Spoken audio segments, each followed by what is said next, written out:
Good afternoon, doctors.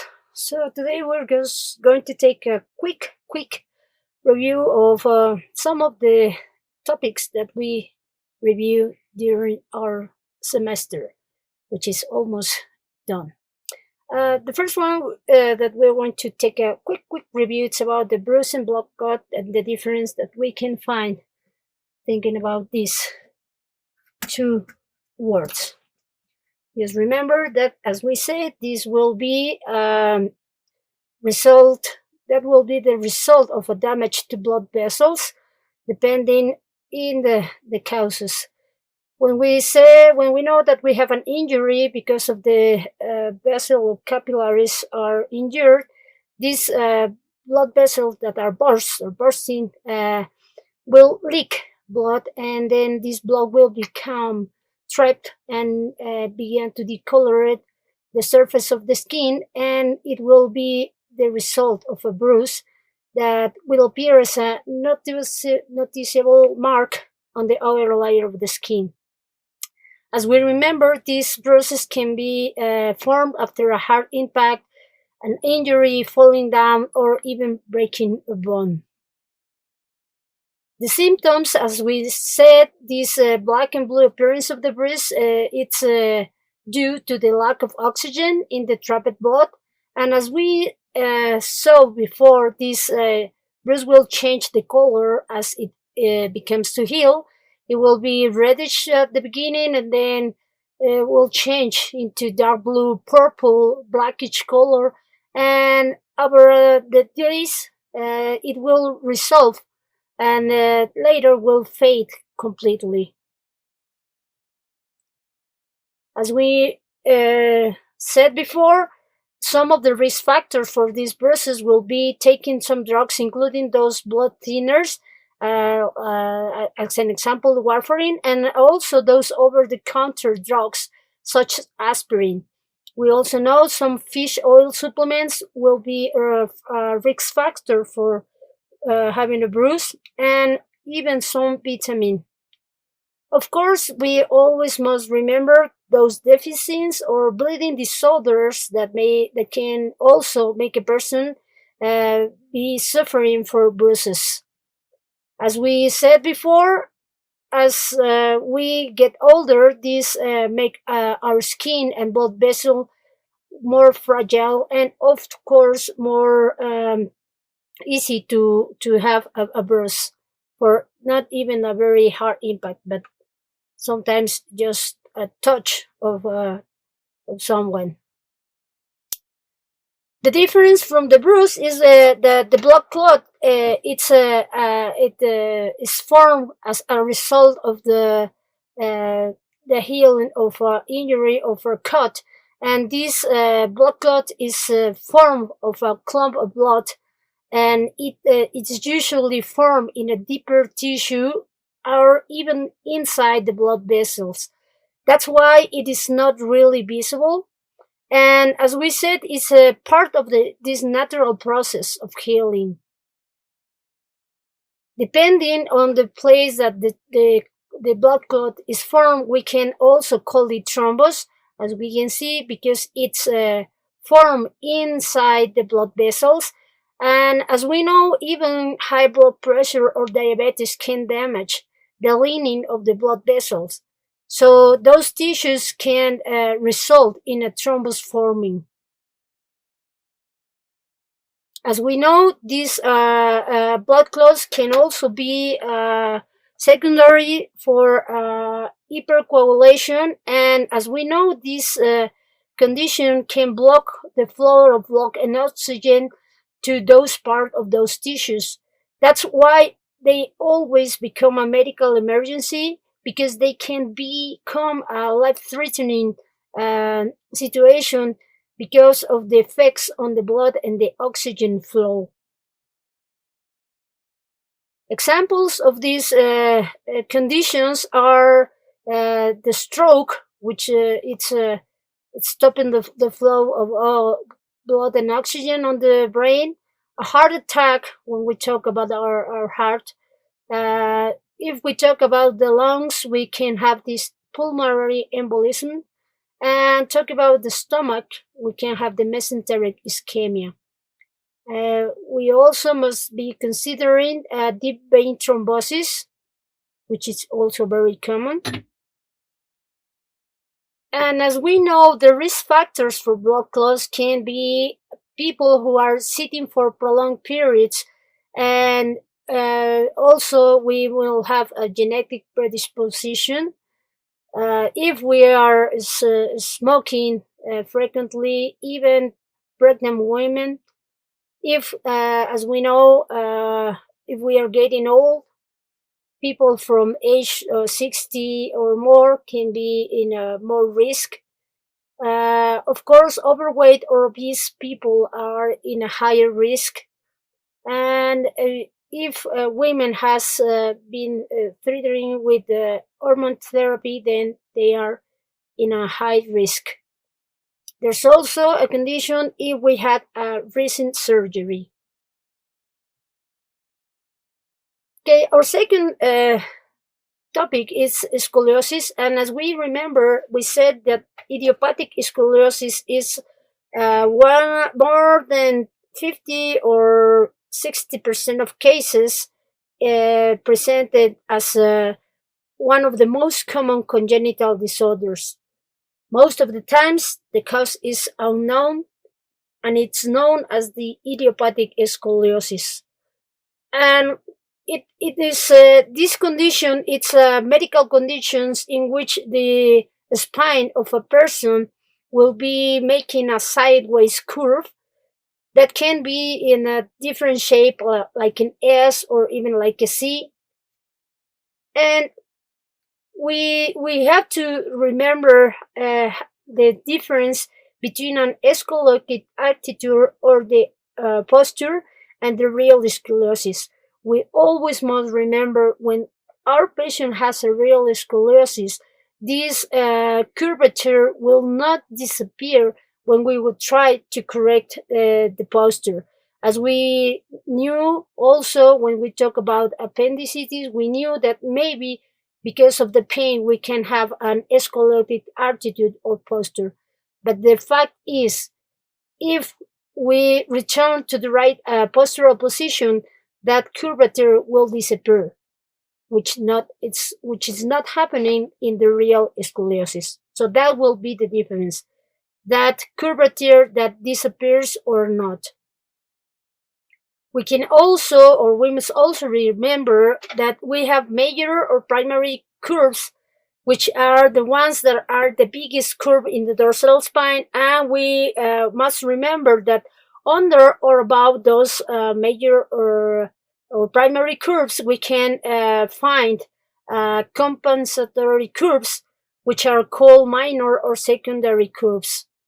As we know, these secondary curves are helping us to maintain the global balance of this spinal and the head orientation, so we can walk as normal as possible. As we knew, the diagnosis for scoliosis can be sometimes very difficult because when the curves are after 30 degrees of deformity, it's when we can find out there's a deformity on the spine. And as we said, sometimes it's when we are making sports or when we are taking a shower or something that we can find out that there is something wrong with our spine. So the curvatures must be more than 30 degrees to be noticed. Some of the causes for scoliosis, as we can remember, it's cerebral palsy, muscular dystrophy, hereditary factors. We can also have some birth defects affecting the development of the bones of the spine, or even injuries or infections of the spine. According to the side of the curve, we know that we have different names for the scoliosis. Talking about cervical vertebrae, we know we consider those 7 spines, like C1 to C7. If we talk about thoracic vertebrae, we have those 12 vertebrae. We consider from T1 to T12. lumbar vertebra, those five, L1 to L5, the sacrum, and the coccyx, which are fused when we are an adult. And also, we will have this classification: cervical, thoracic, thoracic, thoracolumbar, and lumbar. Depending of the site of the scoliosis, it's the name that we will call. We can also have like the combination of two of them, like thoracic and lumbar, which comes from the apex in the dorsal spine and in the vectors of the lumbar vertebra, or the other chance, which is the thoracic double or triple, which means the presence of two or three different curves in the thoracic spine. Thinking about the etiology of the scoliosis, we in the first position we have the idiopathic, which, as we said before, represents more than 60% of the scoliosis. We can also think about the congenital or osteogenic scoliosis, paralytic, neurofibromatosis, or von Recklinghausen's disease, and also, as we said, infections or tumor or traumas. Now, what is an hemivertebra? As we said, this is a complete formation failure, segmentation, or the combination of a vertebra. As we know, this vertebra is not completely formed and it's just looking like a triangle. As it grows, as the person grows, of course, this is deformating the spine and making those curvatures. As we know, this hemivertebra in the thoracolumbar area will display a faster rate of progressions than those one in the lumbar region. When we talk about this idiopathic scoliosis that has less than 25 degrees up to 30 degrees, this might be resolutive and corrected only when the child is growing. But if this curve gets worse, then the spine will also be rotating or even twisting, in addition to those curving side to side. As a result, when we talk about this thoracic scoliosis, we will note that it has the highest expected impact because those ribs that are deformed are also making the presence of the hump. As we knew, as we talked, lumbar scoliosis will origin at the degenerative phenomena because it has an asymmetric articular wear, and of course, this will result in pain in the adult age. Some of the tools that we have to diagnose scoliosis: the first one is the maneuver of Adams. We have also the radiographic theories. We can also have an axial tomography or CT scan. We can also have the magnetic resonance, the method of Cobb, the bending test, and the Resumen method. We review the maneuver of Adams, which we said that is the how we can take a look of the lumbar and dorsal region when we ask our patient to flexion the trunk and the superior members and making a pendular position. As we knew, if we have a true scoliosis, this deviation of the middle line and the asymmetry of the trunk will be evident and will demonstrate the presence of the hump, as we can see on the picture on the right. As we can remember, we can see the evidence for those hump.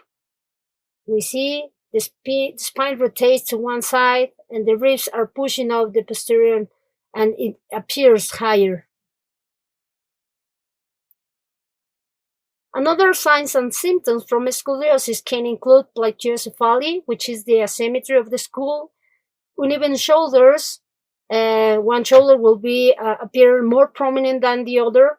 Of course, also the uneven weights. Again, one hip will be higher than the other. And as we said, the existence of the hump, which is the prominent area, caused by the vertebral and ribs rotation. The method of cuff, as we said, is the measure of the scoliosis angle, and we said it will be evident when it's higher than 30 degrees. Some of the complications for this scoliosis will be the lung and heart damage, back problems, and of course the appearance. The different types of treatment can include physiotherapy, the corset or bracing, surgery, the fusion, which is called arthrodesis, or even the costectomy. We said that if we have rigid and short curves, maybe bracing is not recommended, but bracing could be useful to treat the secondary curves. Okay, our third topic is when we talk about pregnancy trimester, and we say that a typical pregnancy has 3 trimesters. We divide it into 3 trimesters, and we said it lasts around 40 weeks of pregnancy, which we call WOP. And as we know, we have first, second, and third. And depending on the weeks, we say that first trimester comes from the 1st to the 12th week of pregnancy, second trimester, 13 to 26th weeks of pregnancy, and finally the third trimester, 37th to 14th weeks of pregnancy. And we say that 40 weeks is the usual time frame, but a full-term baby can be born as early as 37 weeks and as late as 42. So the range for this full-term baby, it's from 37 to 42 weeks of pregnancy. As we knew, we will have very different situations in each one of the trimesters. Let's take a look. And as we said, the first trimester from the 1st to 12 weeks, it's very important for a baby's development because most of the major organs and structure began to form. When the baby is about 4 to 5 weeks, then it looks more like a human baby. At this time in this semester, we can hear the heart rate as early as 8 weeks, but most of the time the best time to hear the baby's heart, it's about 11 to 12 weeks of pregnancy. In this time, the eyelids will still close, protecting the baby's eyes, and at this time, the fetus is ready to make the fist. All the genitalia can be shown at this time, and we could see the difference between a boy and a girl. In this trimester, it's very common that our women will be feeling this morning sickness or nausea and vomiting, which is due to the pregnancy. It's very common from 6 to 8 weeks of pregnancy, and the fact about this morning sickness is that the name could make us confused, but as we know, this sickness is happening all day. Many women can be even sick every morning, every afternoon, or even during the night. Okay, so this is morning sickness. We said is very common for these hormonal changes, which makes more emotional or pregnant woman. And in this trimester, our pregnant woman will also be experiencing food cravings or aversions. She will be very sensible to the smell. Sometimes the breast tenderness is also very common. On the second trimester, which comes from the 13th to 26th week of pregnancy, there's still some parts of the body forming, the skeleton, muscle tissue, skin, eyebrows, eyelashes, fingernails and toenails, blood cells, taste buds, footprints and fingerprints, and hair. And now we can feel what we call the quickening, which means the baby is now moving. In this trimester, our pregnant woman will also feel those nipple changes. Those nipples are becoming darker every time, and they can also leak some milk. And those stretch marks all over the abdomen, the skin of the abdomen, may appear. Our third trimester begins from the week 27 until the baby is born. It means until delivery. At this time, most of those organs and body systems has already formed, but now they had to get some weight. They are continue to grow, and of course, they will continue to mature. Now, the baby at this point, it's making some breathing motions, helping to be ready for the life after birth. Other symptoms that a pregnant woman may experience in these third trimesters include heartburn, swollen feet, insomnia, again, mood swings because of the hormones, and as we know, the leakage of milk from the breast. As we said, breast and nipple changes such as darkening. Our women will be having a frequent urination, and of course, by this time we will find out anxiety about how the baby is going to be born and how the family will be taking care of a new baby. There are some people that call the fourth trimester postpartum a time where after the baby is born, the women are feeling like instead of anxiety, now they will become a depressed motion, and it could be also the result because of the fluctuation in hormones. As we know, some women may experience this postpartum depression, which is called baby blues, and it's that feeling of sadness of those women, and it is most commonly present on the first few days after the delivery. So as we know, baby blues is not talking about the color, but it's talking about the emotion. And as we know, it's also called postpartum blues. Our next topic talks about what it's taking us to be in these online sessions, to be at home. And we talk about this excitement around the hydroxychloroquine for treating the COVID-19, and we talk about that this medicine is usually an antimalarial drug. It's been used like in the 1940s, and it's very common to use it for autoimmune disorders. As we knew, this hydroxychloroquine it's sold only when the doctor prescribes it, and this is a disease-modifying anti-rheumatic drug. The goal to use this hydroxychloroquine is to lessen pain, reduce inflammation, improve or maintain the function, and prevent long-term joint damage, control of systemic involvement. It is used in rheumatoid arthritis, in the Sjögren's syndrome, in the systematic lupus erythematosus or SLE, and in which it is routinely used for control the symptoms.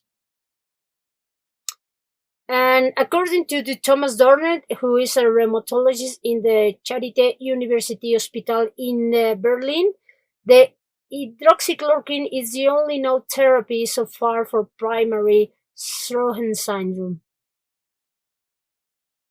People are taking this hydroxychloroquine, trying to ease or to stop the COVID-19, and it's automedicating with this drug. Of course, This medicine, as all medicines, will have side effects that are really dangerous because people doesn't really know how much to take of the pills, and because the side effects are really very aggressive. So we have been hearing about cases of chloroquine poisoning. How this hydroxychloroquine it's working? They said that in China they found out this chloroquine could inhibit the SARS-CoV in vitro, but of course they are not having any conclude results as they use in humans. As we know, this hydroxychloroquine it's known as the hydroxychloroquine sulfate, and as we are looking for it at the drugstore, we find it under the brand name or Plaquenil. As we said, it is available in the United States and also in Mexico only by prescription. Okay, changing the point for the green stick fracture, we said these kind of fractures are very important because most of the time will be present in the pediatric age. The mechanisms of injury, it's very important for us to ask about how it happens. We must take into account the location of the fracture, if there's any involvement of the soft tissue, and how is the neurovascular status conserved. The joints below and above the site of the fracture should be also evaluated for looking for any occult fractures or even multiple fractures. The treatments in a green stick fracture are most of the time the cast immobilization, but we can also consider splinting, and it's very important for us the orthopedic follow-up, okay? Because if we do not properly immobilize these fractures, then we'll be have in a high risk of refracture or even a complete fracture, and if the other possibility will be the displacement of the fracture. As we said, it's less commonly practiced, but splinting can be also used to correct an green stick fracture. As we know, this cast immobilization of this long bone should last approximately 6 weeks. And of course, those patients that has a proximal fractures will require a close orthopedic follow-up. When we think about the physical findings in a green stick fracture, we will find out that this patient will have a decreased range of motion because of the pain or even because of any displacement. And we can even look for ecchymosis over the injured area. We might also find edema if it is displaced, and we have to take a look of those soft tissue changes, such as an abrasion or laceration.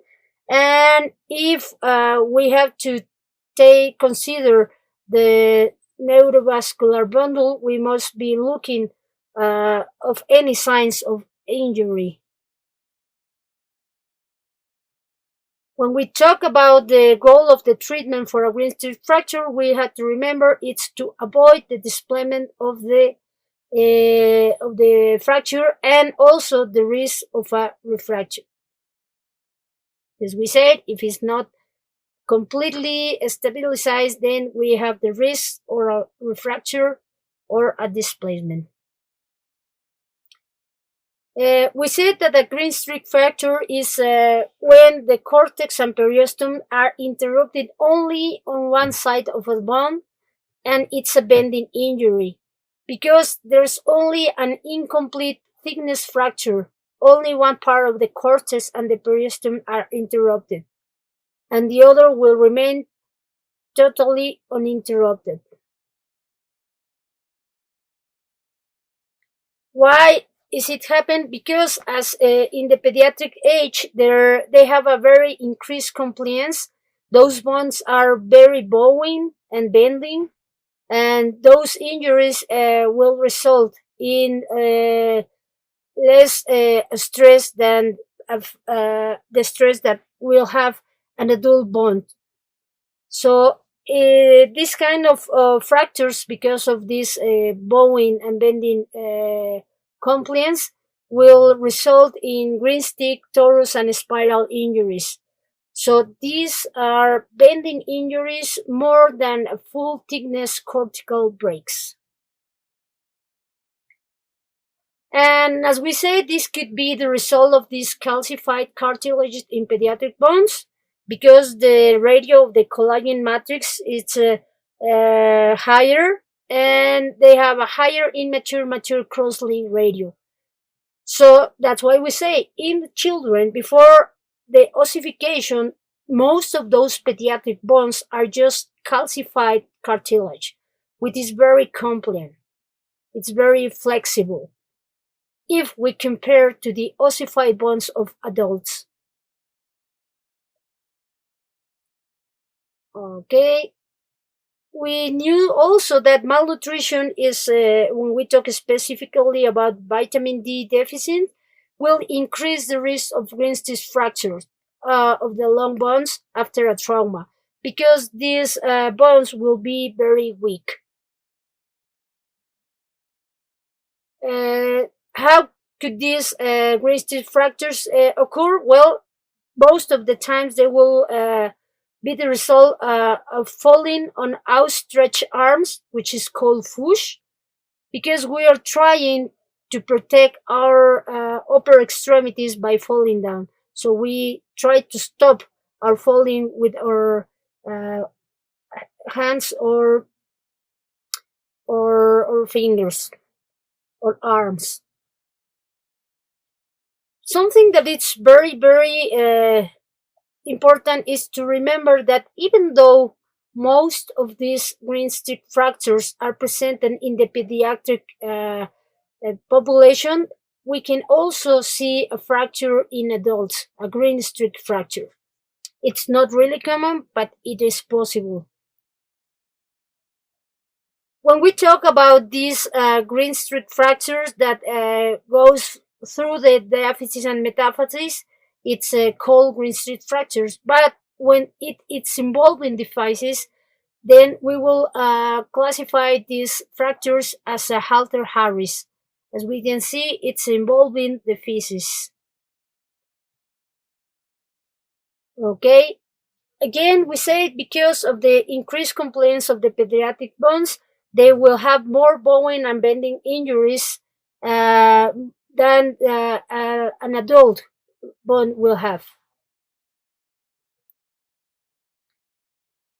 These green stick fractures, we had to remember, can also occur in the jaw and nose.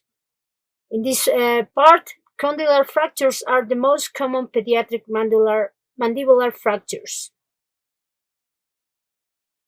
Okay, our next topic is the squint or strabism.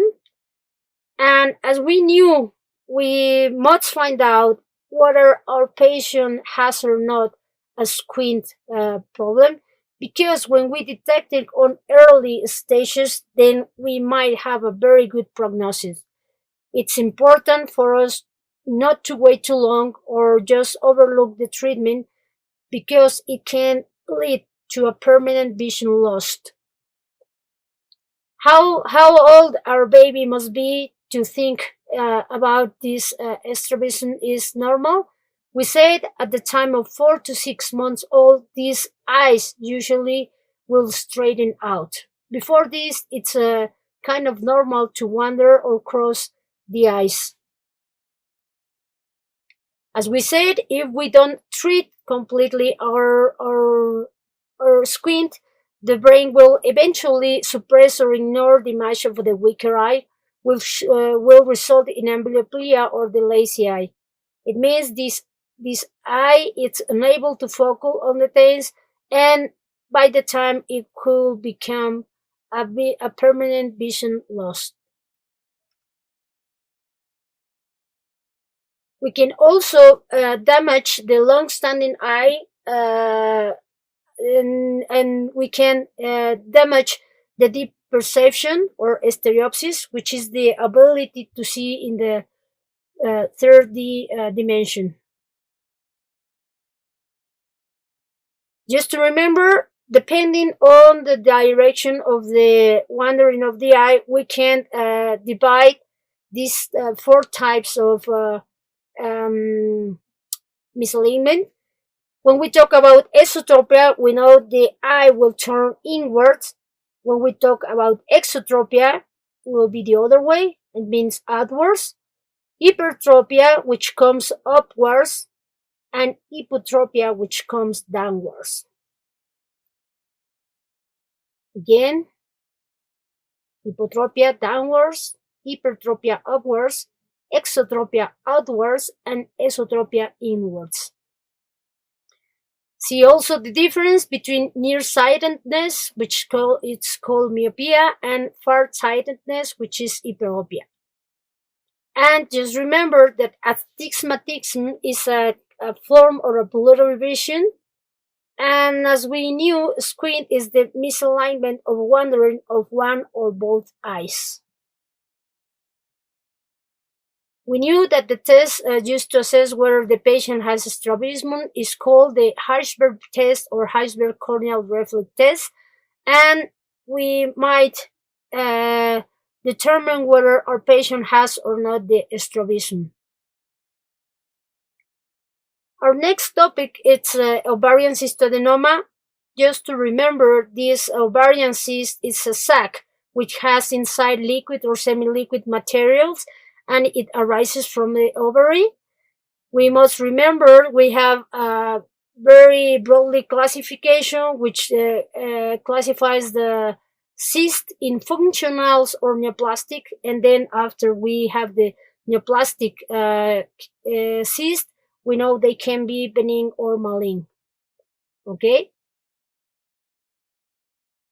We know the ovarian serous cystadenomas are a type of benign ovarian epithelial tumors, and these serous cystadenomas are the most common type of ovarian epithelial neoplasm.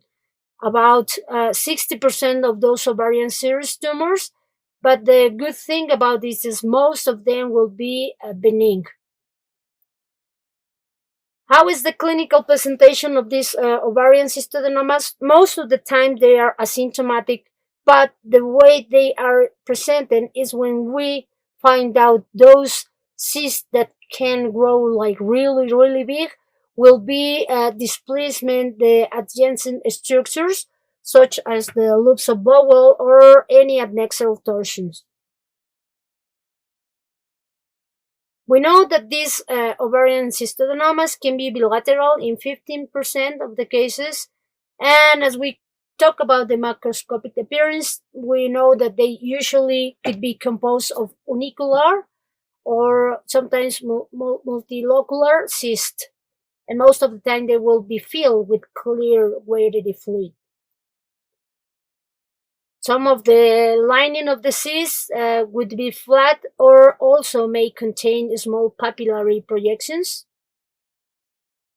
And as we knew, most of them could measure 10 centimeters in the average, but some of them, as we saw in our class, we knew that they can really be extremely large, like our patient that has this cyst of 26 kilograms.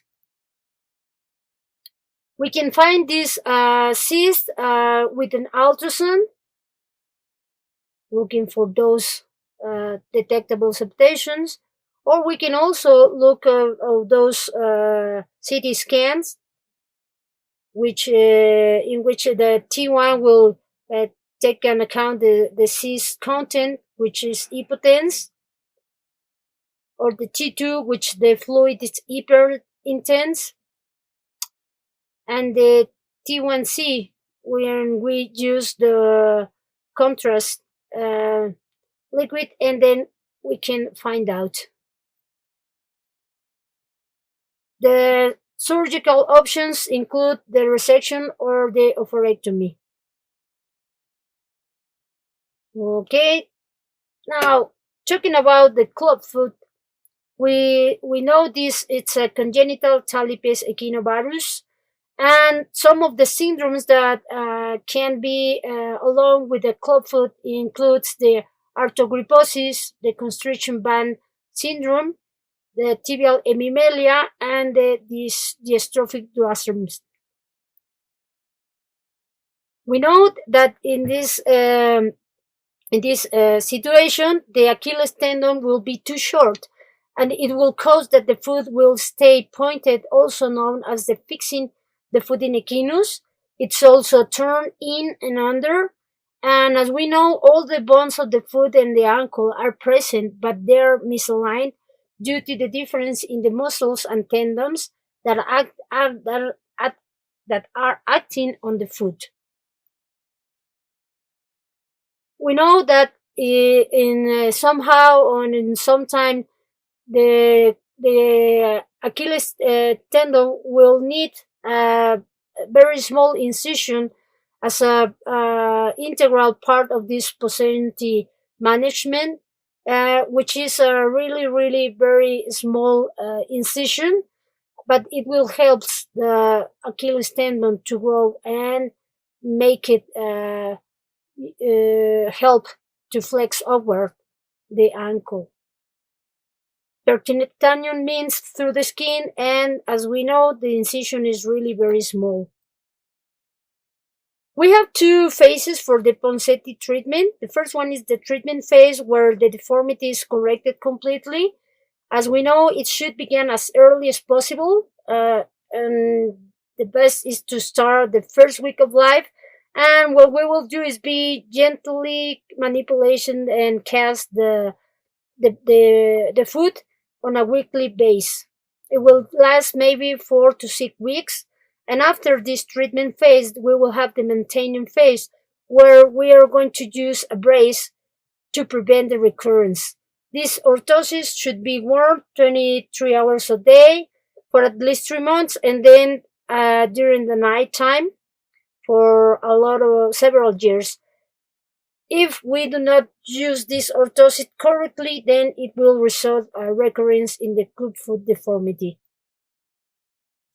As we said, the risk factors is that males are 2 times more likely to have a clubfoot. If one of our parents has a clubfoot, then we have a 3 chance of getting it. But if both parents, mom and dad, has the clubfoot, then the chance it's almost 15%. As we said, we began at the first week, and our goal for this treatment is to improve the way that our child's foot looks, and also it is better to do it before he begins to walk, and because we're trying to prevent long-term disabilities. If we treat our clubfoot in a good in an on time and with the both treatment and conservative time, then the result it's very good one. Our prognosis is very good.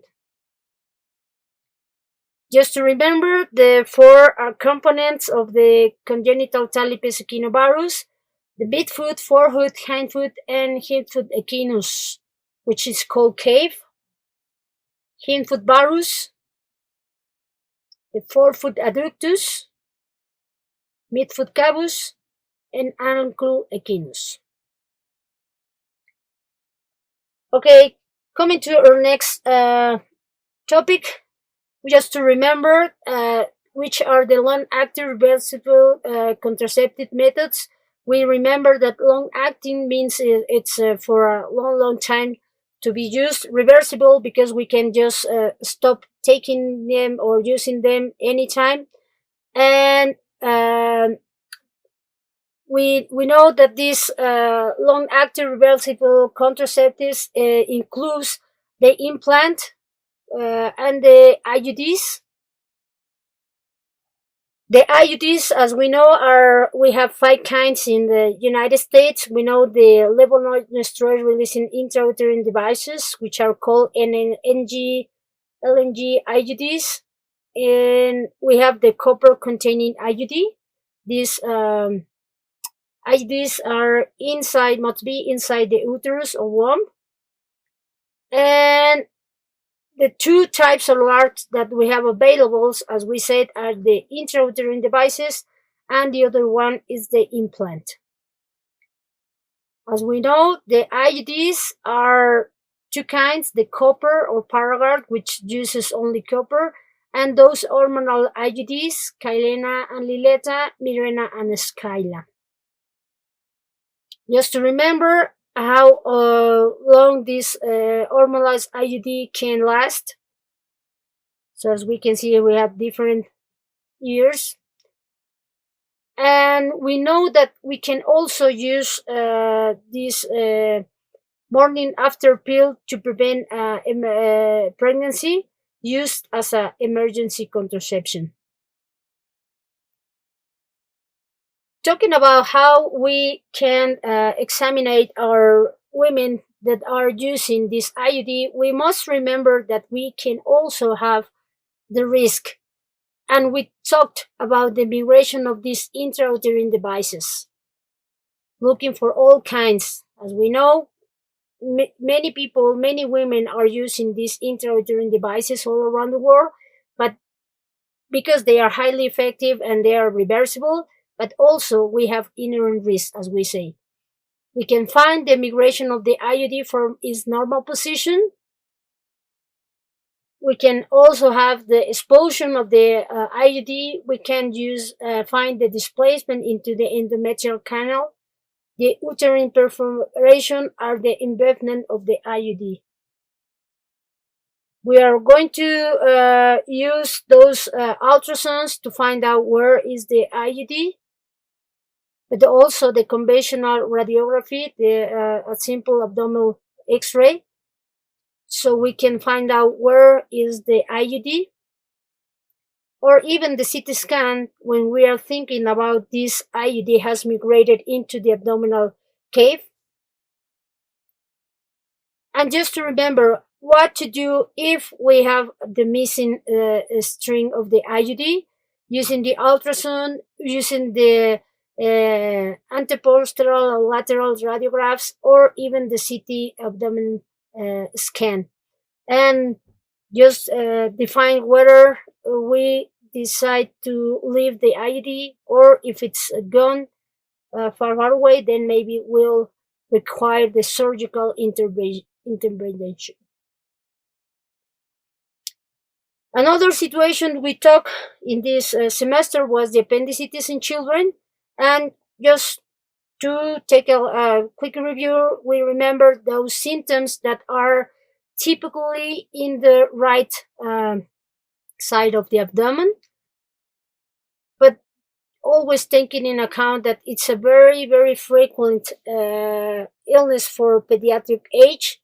And just to remember, it's not really common before the age 1 or 2, because in that situation, the appendix, it has a funnel shape, or is funnel shape.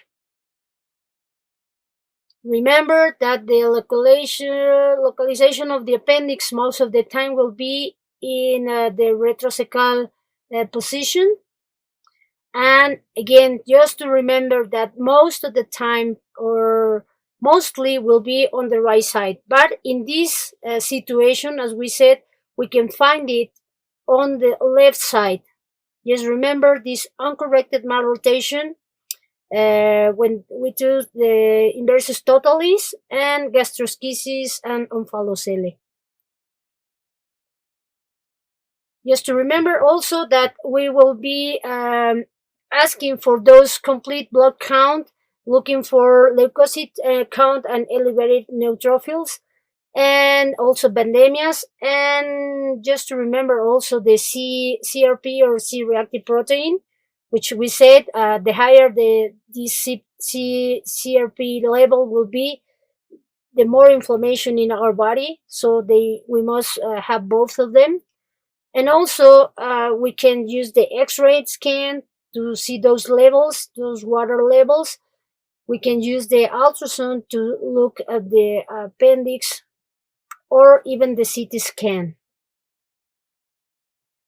And just to remember what to do if we are thinking about a pain on the pediatric age. Just to finish with this one, taking about those common breast problems, we remember that the breast cancer is one of the most common cause of non-cutaneous cancer. Just to remember which are the most commonly symptoms in the patient, which are palpable breast masses, mastalgia, and nipple discharge. Okay, what are the causes for this breast cancer? Just remember, the family history is very important. If we're taking any hormonal therapy, if we began our period very early, or on the other hand, we finish the period very late, if we are exposed to any carcinogenous or substances that can be harmful. And just remember that we will find these palpable rises not even in women but also in men. We must be doing this clinical breast examination in all women, looking for those palpable breast masses in men. Okay, and also mastalgia, as we said, it's we can find it in 2/3 of all breast pain causes, and we know that this is most commonly present in women on the 20s and 30s. And as we know, we must have a very detailed history. Where is the location of the pain? What kind of pain? It is very severe, not if it's only one side or the other, and if it is related to the period time. We must also know the medication story if we have any musculoskeletal triggers, if it has an impact on our daily function, and of course, as we said, very, very important, if there's any family history of breast cancer. Talking about the nipple discharge is our primary aim to distinguish between a normal lactation, non-purple galactorrhea, and the pathologic discharge that we talk. Just to remember the difference between the nipple discharge, we remember we have a physiologic discharge and a pathologic discharge. And as we knew, if it's a physiologic, it could be the result of a compression. Most of the time it's bilateral and it comes from multiple ducts. And on the other hand, the pathologic discharge will be spontaneous, unilateral, of a single duct, or can even be bloody. Okay? When we have a benign mass, most of the time they will be smaller, mobile, smooth, and regular. And when we talk about those malignant masses, are larger, fixed, hard, and heterogeneous in texture. We must be looking for those masses and have a documentation. We recommend the diagnostic mammography for women about around 40 years old, and the ultrasonography for women younger than 30. We can also use the MRI, and we can also remember this clinical imaging can help us also to have a guide biopsy.